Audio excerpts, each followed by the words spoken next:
बच्चों में जो आज कहानी सुनाने जा रही हूँ वह श्री कृष्ण की है। श्री कृष्ण जन्माष्टमी की कथा बहुत ही रोचक और प्रेरणादायक है। यह कथा हमें धर्म, सत्य और अधर्म के अंत की सीख देती है। भगवान श्री कृष्ण का जन्म, उनकी बाल लीलाएं और अंततः कंस का वध, सभी घटनाएं अद्भुत और चमत्कारिक हैं।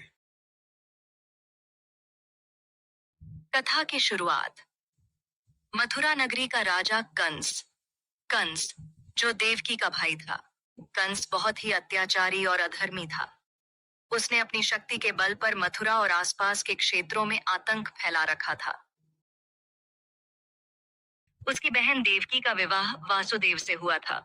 विवाह के बाद जब कंस अपनी बहन देवकी और वासुदेव को रथ में बिठाकर घर जा रहा था, तभी आकाशवाणी हुई कि हे कंस, जिस बहन को तू इतने प्रेम से विदा कर रहा है, उसी के गर्भ से उत्पन्न 8वां पुत्र तेरा वध करेगा।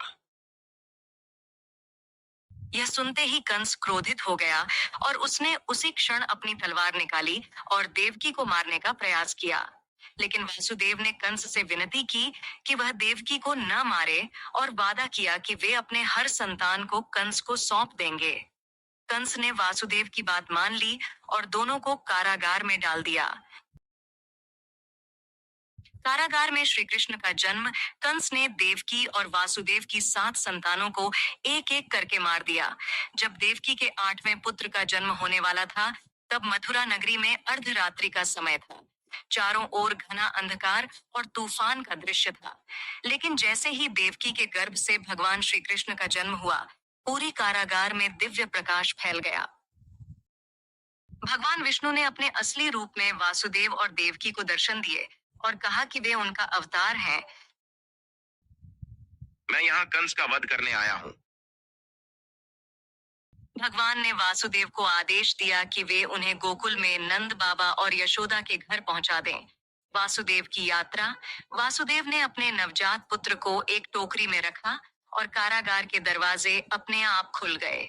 बाहर निकलने पर भगवान की माया से सभी पहरेदार गहरी नींद में थे। वासुदेव ने अपने पुत्र को लेकर यमुना नदी पार करने का निर्णय लिया।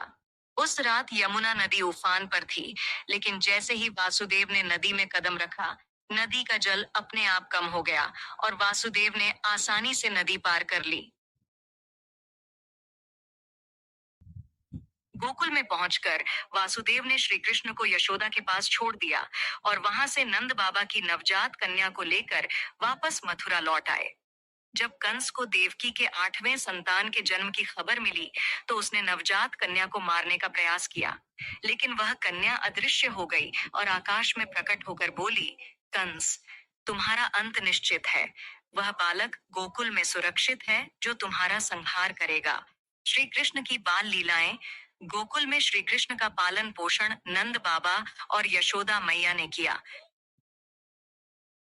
बाल कृष्ण की लीलाएं गोकुल वासियों के बीच बहुत प्रसिद्ध थीं।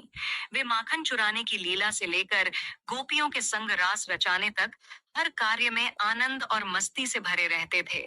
कंस का अंत। जैसे जैसे श्री कृष्ण बड़े हुए, उनके कारनामे और चमत्कार बढ़ते गए। अंततः श्री कृष्ण और उनके बड़े भाई बलराम ने मथुरा जाकर कंस को उसके अत्याचारों का दंड दिया। उन्होंने कंस का वध कर मथुरा को उसके आतंक से मुक्त किया। इस प्रकार श्री कृष्ण ने न केवल मथुरा नगरी को अधर्म से मुक्त किया, बल्कि पूरे संसार को धर्म का संदेश दिया। उनकी कथा हमें यह सिखाती है कि सत्य और धर्म की हमेशा विजय होती है, चाहे कितना भी बड़ा संकट क्यों न हो। भगवान श्री कृष्ण की लीला अनंत और अपरंपार है और उनका जीवन हमें प्रेम, भक्ति और कर्म के मार्ग पर चलने की प्रेरणा देता है।